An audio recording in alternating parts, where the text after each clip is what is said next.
Welcome to my YouTube channel. यहाँ पे हम इग्नू के MTE 13 के ब्लॉक 3 की बात करेंगे आज हम, ठीक है। और ब्लॉक 3 हमारा एग्ज़ाम के पॉइंट ऑफ व्यू से बहुत ही ज़्यादा इंपॉर्टेंट है, ठीक है। तो पहले हम ब्लॉक 3 पढ़ेंगे, उसके बाद उसके बाद मैं आपको बाकी के बचे हुए जो पीछे के चैप्टर्स हैं वो करवा दूँगी, ठीक है। तो पहला आता है हमारा चैप्टर फर्स्ट, जिसको हम कहते हैं रेकरेंस रिलेशन। ये क्या होता है? रेकरेंस रिलेशन में हम क्या क्या पढ़ने वाले हैं? इंट्रोडक्शन पढ़ेंगे, ठीक है, different types of recurrence relation, ठीक है। होमोजीनियस और नॉन होमोजीनियस की बात करेंगे, डिवाइड एंड कॉन्कर, ये जो है हमारे पास इन रिलेशंस की भी बात करेंगे इसके अंदर, ठीक है। तो रेकरेंस रिलेशन होता क्या है?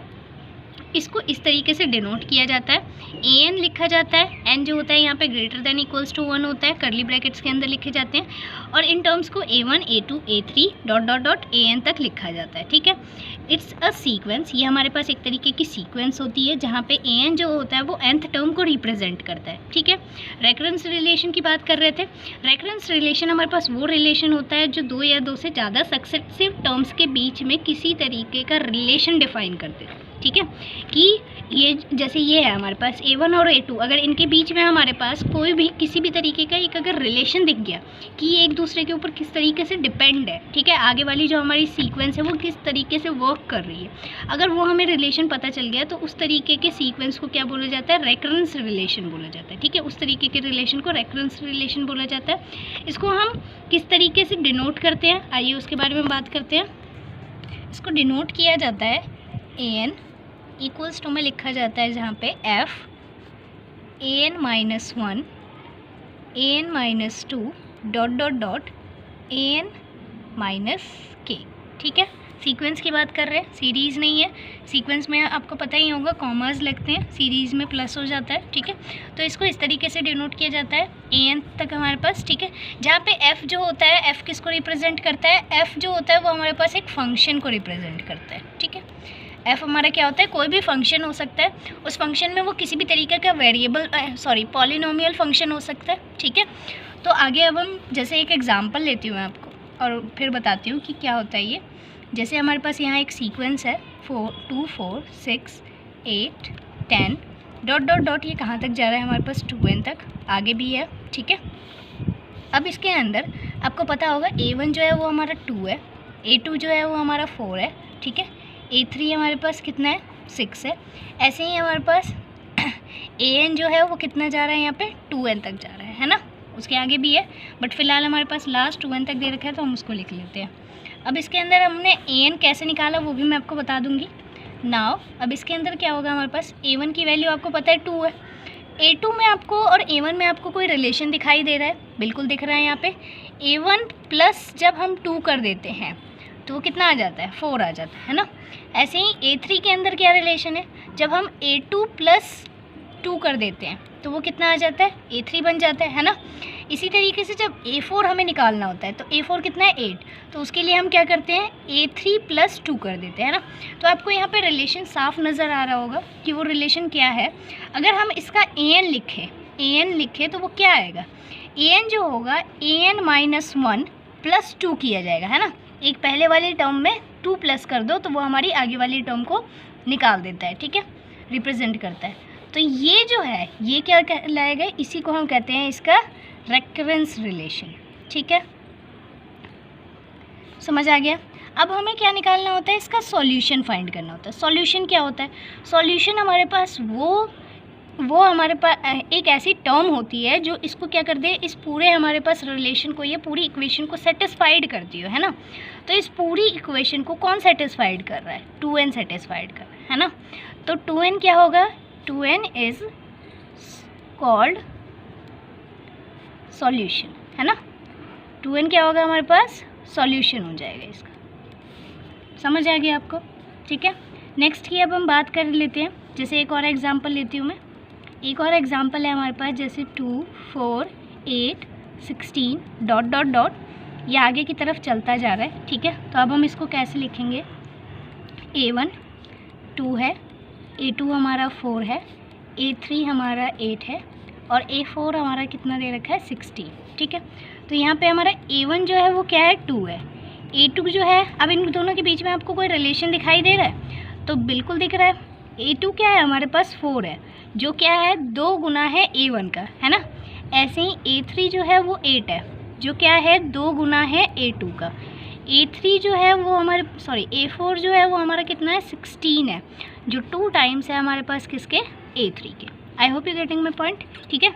अब अगर हम इसका क्या करें रेकरेंस रिलेशन लिखें तो वो क्या आएगा, an इक्वल्स टू में हम इसको लिख सकते हैं 2an1 माइनस 1, है ना, 2an माइनस 1 मतलब 2 गुना होगा अपनी पहले वाली टर्म्स का। तो ये रिलेशन हमने निकाल दिया कि इसके बीच में क्या रिलेशन शो हो रहा है। तो इस तरीके को क्या कहेंगे, इसका रेकरेंस रिलेशन हो जाएगा ये, है ना, इस इक्वेशन का, इस सीक्वेंस का क्या हो जाएगा, ये रेकरेंस रिलेशन हो जाएगा। ओके, नेक्स्ट है हमारे पास, अब इसका हमें सॉल्यूशन डिफाइन करना है। तो सॉल्यूशन क्या होगा, आपको ये दिख रहा होगा कि ये सारे के सारे जो है 2 की पावर्स है ना, तो ये क्या हो जाएगा 2 की पावर n जो होगा ये इसका क्या हो जाएगा, सॉल्यूशन हो जाएगा। क्लियर, आपको बात समझ आ गई कि रेकरेंस रिलेशन कैसे निकालते हैं और सॉल्यूशन। ओके, अब नेक्स्ट हम बात करते हैं definition of recurrence relation. Definition क्या होती है, un हमारे पास कोई भी सीक्वेंस को रिप्रेजेंट करेगा, जहाँ पे f हमारा कोई भी पॉलिनोमियल फंक्शन हो सकता है, ठीक है। un कोई भी पॉलिनोमियल फंक्शन या हमारे पास कोई भी साइन फंक्शन या कॉस ट्रिग्नोमेट्रिक फंक्शन भी हो सकता है, किसी भी तरीके के ये फंक्शन रिप्रेजेंट कर सकता है, ज़रूरी नहीं है कि वो फंक्शन हमारा पॉलिनोमियल ही हो। ओके, फिर यहाँ पे क्या होता है, un माइनस 1 होता है, un माइनस 2 होता है, dot dot dot un minus k और कॉमा gn से इसको रिप्रेजेंट किया जाता है। अब होता क्या है इसके अंदर, ये देख लीजिए, we are un minus 1, un minus 2, un k n minus k तक, ये सारे के सारे क्या होते हैं, हमारे वेरिएबल्स होते हैं, ठीक है। और जहाँ पे gn जो होता है, जो ये लिखा हुआ है gn क्या होगा, एक अनदर फंक्शन होगा हमारे पास n का, ठीक है। इसको हम इस तरीके से भी लिख सकते हैं, un a1 un minus 1 plus a2 un minus 2 plus ak un minus k plus gn, ठीक है। ये स्टैंडर्ड फॉर्म होती है हमारे पास रेकरेंस रिलेशन को लिखने की, ठीक है, जहाँ पे हमारे पास ये जो होता है ये हमारे पास 0 से स्टार्ट होना शुरू हो जाता है, ठीक है। अभी जैसे जैसे आप क्वेश्चन करोगे ना आपको समझ आता चला जाएगा। यहाँ पे देखो अब होता क्या है, इफ़ gn इक्वल्स टू में 0, अगर हमारे पास gn जो है वो इक्वल्स टू में किसके हो जाए, 0 के, देन उस कंडीशन पे un हम कैसे लिखेंगे, un a1 un minus 1 plus a2 un minus 2 plus ak un minus k लिखा जाएगा, ठीक है। इस कॉल्ड होमोजीनियस। उस टाइम पे जो हमारे पास रेकरेंस रिलेशन होगा वो कौन बन जाए, कैसा बन जाएगा, होमोजीनियस रेकरेंस रिलेशन बन जाएगा, ठीक है।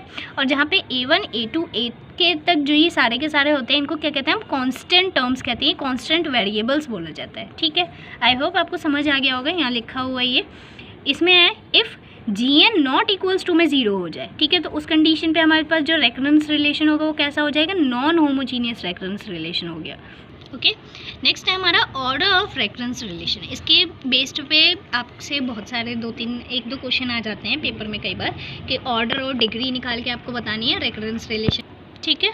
तो यहाँ पे क्या है, जैसे ये हमारे पास स्टैंडर्ड फॉर्म में इसकी, ठीक है, it means un depends on off k variable, है ना, हमारे पास कोई भी वेरिएबल k मतलब k हमारा कुछ भी हो सकता है, जहाँ तक ये लेके जाना चाहे वहाँ तक डिपेंड करता है ये, ठीक है। हैंस ऑर्डर क्या हो जाएगा हमारे पास, इसका k हो जाएगा, है ना, k वेरिएबल तक ये क्या हो रहा है, आगे की तरफ जाता जा रहा है, ठीक है, तो इसका ऑर्डर क्या हो जाएगा, k हो जाएगा। We can't defined order when. अब हम उन कंडीशंस की बात कर लेते हैं, किन कंडीशंस पे हम रेकरेंस रिलेशन का ऑर्डर नहीं डिफाइन कर सकते, ठीक है। तो क्या होता है, recurrence relation contain exponential logarithm trigonometric functions, ठीक है। जो हमारा रेकरेंस रिलेशन होता है वो मैंने आपको बताया था, पॉलिनोमियल फंक्शन भी हो सकता है, एक्सपोनेंशियल फंक्शन भी हो सकता है, लॉगरिथम फंक्शन भी हो सकता है, या ट्रिग्नोमेट्रिक फंक्शन भी हो सकता है, ठीक है। And unfortunately they are consider as homogeneous recurrence relation. बस यहाँ पे, लेकिन यहाँ पे हम पॉलिनोमियल की बात नहीं कर रहे हैं, ठीक है। तो याद रखिए हमेशा कि अगर एक्सपोनेंशियल फंक्शन होगा, लॉगरिथमिक फंक्शन होगा, या हमारे पास ट्रिग्नोमेट्रिक फंक्शन होगा, तो ये सब के सब जो होंगे ये किस में कंसीडर किए जाएंगे, हमारे पास होमोजीनियस रेकरेंस रिलेशन में कंसीडर किए जाते हैं, ठीक है। अब यहाँ पे क्या है, जैसे un इक्वल्स टू में f un minus 1 un minus 2 dot dot dot, अब ये घटता चला जा रहा है तो कहीं ना कहीं जाके ये u2 u1 और u0 तक चला जाएगा, ठीक है। तो ये इस तरीके से हमारे पास क्या हो जाते हैं, ये u0 तक होने की वजह से ही इनको क्या बोल दिया जाता है कि ये हो सकते हैं कि होमोजीनियस हो जाए, ठीक है। नेक्स्ट है हमारे पास degree of recurrence relation. Degree कैसे निकाली जाती है किसी भी रेकरेंस रिलेशन की, तो degree of recurrence relation define as algebra, ठीक है। जैसे हम अलजेब्रिक फंक्शंस की डिग्री को डिफाइन करते हैं, वैसे ही रेकरेंस रिलेशन के फंक्शंस की भी डिग्री को क्या किया जाता है, डिफाइन किया जाता है। ठीक है, इसमें क्या है, highest power of variable is called the degree. जैसे आपने देखा होगा कि हमारे पास क्या होता है, जैसे ऐसे लिखा जाता है ना, ax² + bx + c, ऐसे लिख दिया जाता है ना, इक्वल्स टू में 0। ये आपको दिख रहा होगा, ये क्वाड्रेटिक इक्वेशन है। अब ये हमारे पास अलजेब्रिक फंक्शन है ना, और इसकी जो सबसे हाईएस्ट पावर होगी, क्वाड्रेटिक क्यों बोला हमने, क्योंकि यहाँ पे जो वेरिएबल है हमारा, उसकी सबसे हाईएस्ट पावर कितनी है, 2 है। तो इसी तरीके से बोला जाता है कि हाईएस्ट पावर उस रेकरेंस रिलेशन के अंदर वेरिएबल की जो भी होगी वो उसकी डिग्री को डिनोट कर देगा। ठीक है, power must natural numbers, powers जो होनी चाहिए वो हमेशा किस में होनी चाहिए, नेचुरल नंबर्स में होनी चाहिए। ठीक, ओके।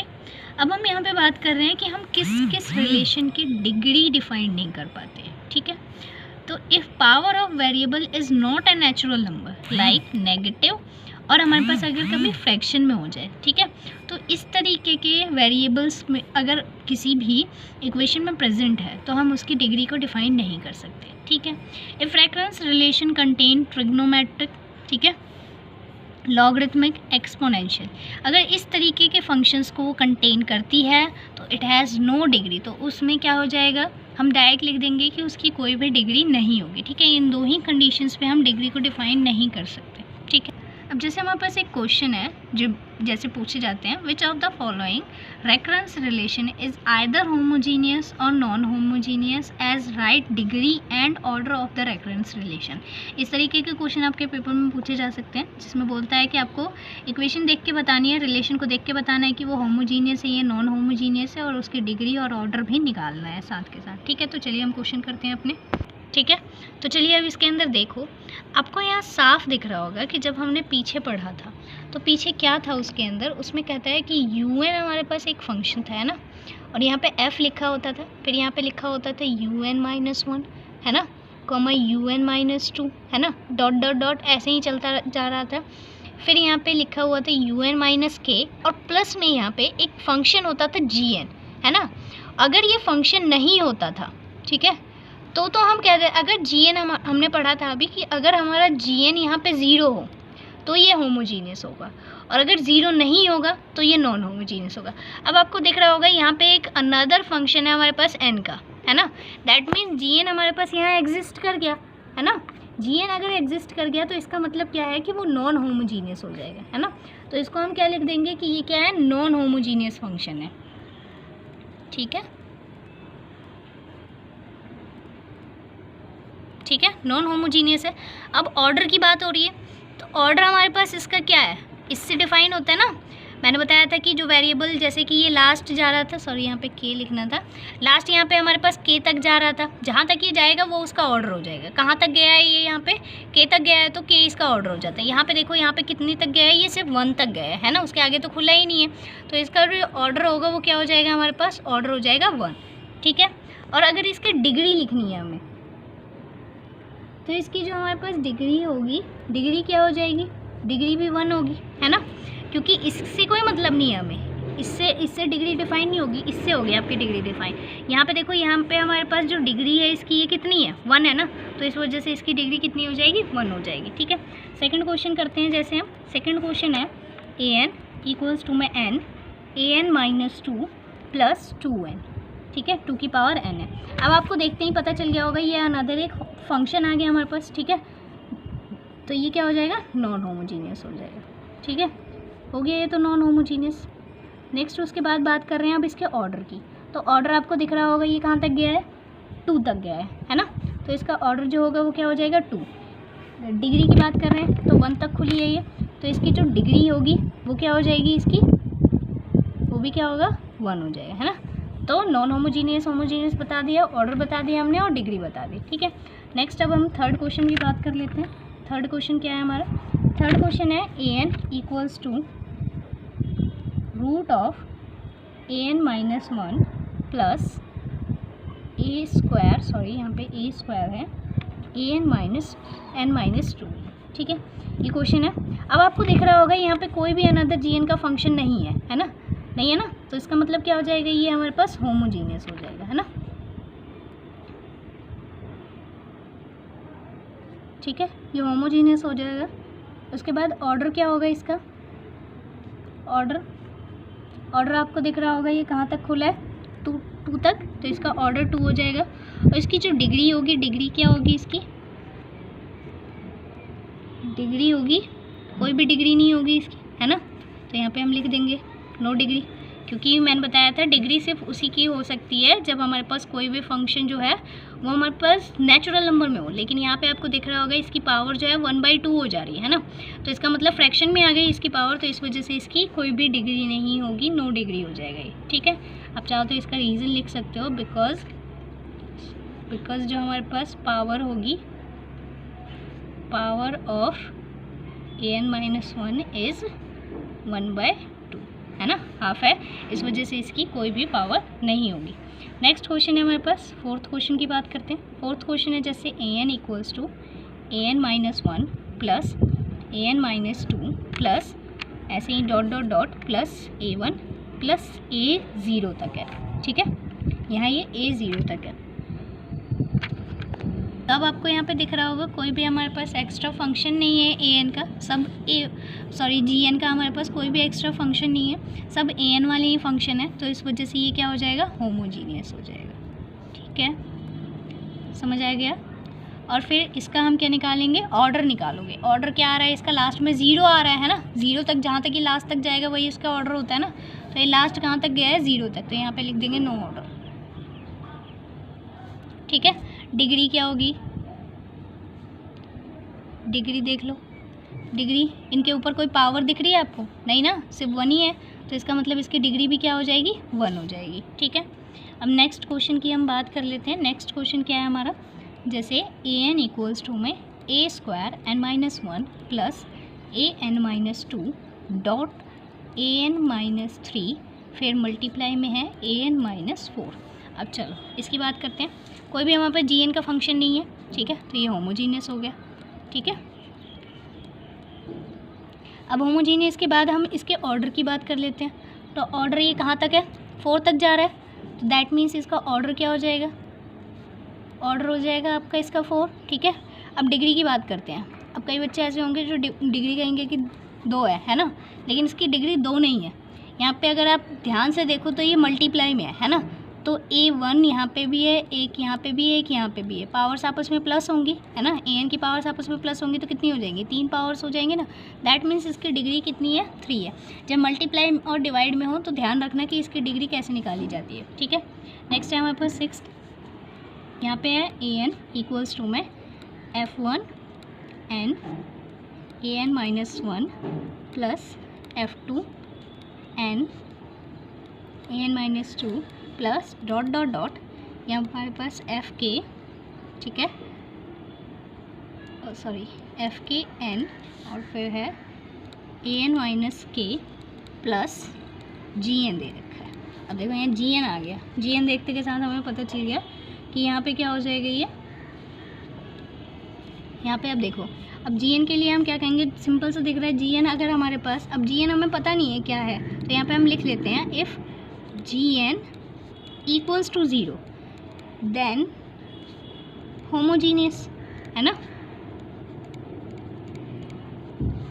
ऑफ ऑर्डर क्या होगा इसका, उस कंडीशन पे ऑर्डर देखो लास्ट तक कहाँ तक खुल रहा है, ये k तक, तो ऑर्डर क्या हो जाएगा इसका k, ओके। और डिग्री क्या हो जाएगी इसकी, डिग्री आपको दिख रहा होगा ये सब के सब 1 में ही है ना, कोई किसी से मल्टीप्लाई या स्क्वायर वगैरह कुछ भी नहीं दिख रहा होगा आपको, तो डिग्री क्या हो जाएगी इसकी, 1 हो जाएगी। फिर यहाँ पे हम लिख लेते हैं if gn not equals to में 0 हो जाता है, देन उस कंडीशन पे हमारे पास क्या हो जाएगा, देन ये नॉन होमोजीनियस हो जाएगा, है ना, नॉन होमोजीनियस। और ऑर्डर क्या होगा, ऑर्डर तो सेम ही होगा, ठीक है, ऑर्डर डिग्री तो चेंज होगी नहीं, और डिग्री भी इसकी क्या हो जाएगी, 1 हो जाएगी। आई होप आपको इतना समझ आ गया होगा कि ऑर्डर और डिग्री किस तरीके से डिफाइन की जाती है। मैंने सारे क्वेश्चन करवा दिए आपको, जितने भी इंपॉर्टेंट थे, जिस तरीके से पेपर में आ सकते थे, उस टाइप के सारे क्वेश्चन मैंने करवा दिए आपको, ओके। नेक्स्ट अब हम नोट पे आते हैं कि इम्पोर्टेंट चीज़ क्या होती है इसके अंदर। जैसे अगर हमारे पास डिग्री 1 होगी तो वो किस तरीके का रेफरेंस रिलेशन होगा, हमारे पास लीनियर होगा, ठीक है। अगर हमारे पास डिग्री जो है वो ग्रेटर देन 1 हो गई तो उस कंडीशन पे नॉन लीनियर हो जाएगा वो। डिग्री 2 में क्वाड्रेटिक हो जाता है, डिग्री 3 में क्यूबिक हो जाता है, और डिग्री 4 होगी तो बाई क्वाड्रेटिक, ठीक है। अब नेक्स्ट पे हम नेक्स्ट टॉपिक है हमारा डिवाइड एंड कॉन्कर रिलेशन। ये कैसे होते हैं? A problem is divided into simple सब प्रॉब्लम्स, ठीक है। अगर हम किसी प्रॉब्लम को क्या कर देते हैं, छोटी छोटी प्रॉब्लम्स के अंदर डिवाइड कर देते हैं, ठीक है। Solving the sub problems combine their solution to. अब इसको सॉल्व कैसे किया जाता है, फिर उन छोटी छोटी, जैसे कि हमारे पास कोई प्रॉब्लम है, ठीक है, एक बहुत ही कॉम्प्लिकेट सी प्रॉब्लम है, उसको क्या कर देते हैं हम छोटे छोटे पार्ट्स में डिवाइड कर देते हैं, ठीक है, इजीली ब्रेक डाउन कर देते हैं, और उसके बाद क्या करते हैं उनको अलग अलग सॉल्व करते हैं, और सॉल्व करने के बाद जो भी उनका सॉल्यूशन आता है उसको आपस में क्या कर दिया जाता है, कंस्ट्रक्ट कर दिया जाता है एक ही सॉल्यूशन में, एक ओरिजिनल प्रॉब्लम की तरह, ठीक है। This process is called the divide and conquer. इसी प्रोसेस को हम क्या कहते हैं, डिवाइड एंड कॉन्कर प्रोसेस कहते हैं, ठीक है। आई होप आज के लिए इतना ही। नेक्स्ट वीडियो में हम कुछ इंपॉर्टेंट रेफरेंस रिलेशन के ऊपर क्या करेंगे, बात करेंगे, ठीक है। Thanks for watching. अगर आपको वीडियोस अच्छी लगी तो उसे लाइक, शेयर और चैनल को सब्सक्राइब करना मत भूलना।